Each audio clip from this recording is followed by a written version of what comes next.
Hey guys, I'm Naomi Chelamhango. Thank you so much for joining me today. If you are new here, you are welcome. Do not forget to like, subscribe, and join the notification gang.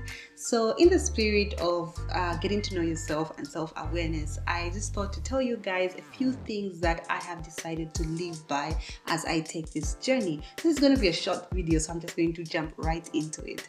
So there's a few things I had put down that I felt were really important for me to do as part of my self-love, getting to know myself journey, self-awareness type thing. So the first thing for me was being kind to yourself. Now, I'm sure if you've been watching some of my videos in the past, you have heard me say be kind to yourself. And the first time I heard this was from a therapist, and I was walking out of her office and she told me, have a great week. And then she says, don't forget to be kind to yourself. Oh my goodness, that changed it for me. I felt like something moved within me because I've never heard that said to me. This whole time, growing up, I've always been taught, be kind to others, be loving to others, be gracious to others, but never did anyone tell me, be kind to yourself. And I felt that because I come from a place where I've been so hard on myself. I'm so self-critical. I wasn't the most kind person to myself. But then when she said that, it really hit me that I needed to change that. I needed to learn to be kind to myself. So now, I speak to myself as I would my lover. So when someone I love hurts themselves, or maybe they fall, they fail at something, I'm not going to shout at them and cast them out.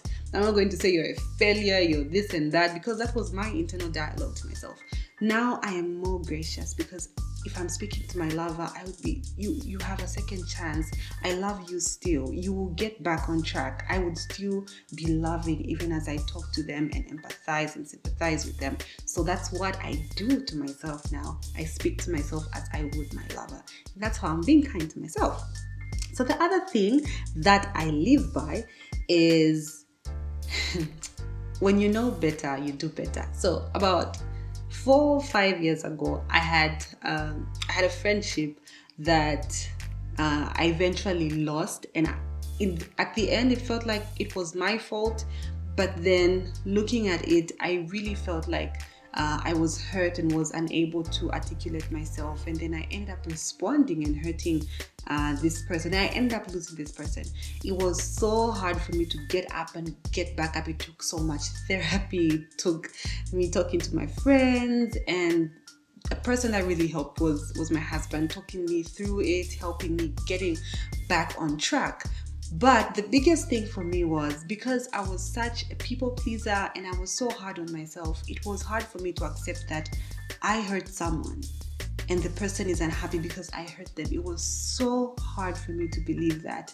And then I came across this quote from Maya Angelou that says, do the best you can until you know better. Then when you know better, do better. I'll read that one more time. Do the best you can until you know better. Then when you know better, do better. Guys, this was so healing for me to hear. Just knowing that I was doing the best that I could with what I had in that moment. It's not that I'm a bad person. It's not that I'm evil. I am toxic or whatever and I need to be cancelled. No, it's that I was operating from a place of based on the experiences I've had, the things I knew, the things that I had within me. But now I learned from that experience and I know better. So now I do better and I'm more gracious to myself. So that's something I now live by. When you know better, do better. The third thing that I live by is gratitude. Guys, have you ever met that girl or guy that when you meet them, the first thing they're doing is complaining? You greet them, how are you? Oh, I'm tired. Oh, I'm fluish. Oh, I'm this. That was me. I was that type of person. And well, I know that I would be tired. Sometimes I'd be sick, whatever. But then I lived a life complaining for so long. But then what I decided to do was change that and start living from a place of gratitude. So on purpose, I would just be grateful for things around me. I'm grateful, Lord, for being alive today. I'm grateful for my parents. I'm grateful for my siblings. I'm grateful for a great husband. I'm grateful for this. I'm grateful for that. I would just start living from a place of gratitude. And what I noticed is that, the thing is, life is still going on. It doesn't mean that you don't have problems or whatever. Life is still going on, and it's not always smooth sailing. So even the times when something negative or sad would be happening in my life, I would totally forget. This was initially before I started being grateful and just giving gratitude to God. I would just be in a very bad state. Like, I'm just sad and I don't even remember any good thing that has happened in my life.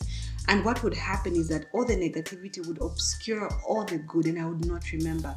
But now, because I live intentionally grateful, just giving gratitude to God, it's easier. It's easier that even when negative things happen, for some reason you find that there's some joy, you still have some peace, just because intentionally you are being grateful. So what I started doing is even writing down. Sometimes I have a book where I write my prayers, and I also journal from time to time. I write down the things I'm grateful for. So you can just start by 5 things you're grateful for. What are you grateful for? You can just say it out loud. Remind yourself. Tell yourself, I'm grateful for this, I'm grateful for that. Even when things are not so good, remind yourself that not everything in life sucks at the moment. You still have good things happening around you. You have people that love you. That is something to be grateful for. So that's something I'm learning to do. I am not entirely there yet, because there's times when I'll south, but I am getting there. There's one more thing that's important for me, and that is that change is inevitable. Change is inevitable, and it's important. There's times when I am down and I feel like that moment will last forever. Now I am learning that it doesn't last forever, and that when change happens, I need to find my space in that change. And sometimes it may mean riding with the waves. Sometimes I just have to remind myself that this won't last forever, and I will still find myself victorious on the other side, because change is inevitable. So those are the things I live by, you guys. I'd like to hear what things you live by, and have a great week, and do not forget to be kind to yourself.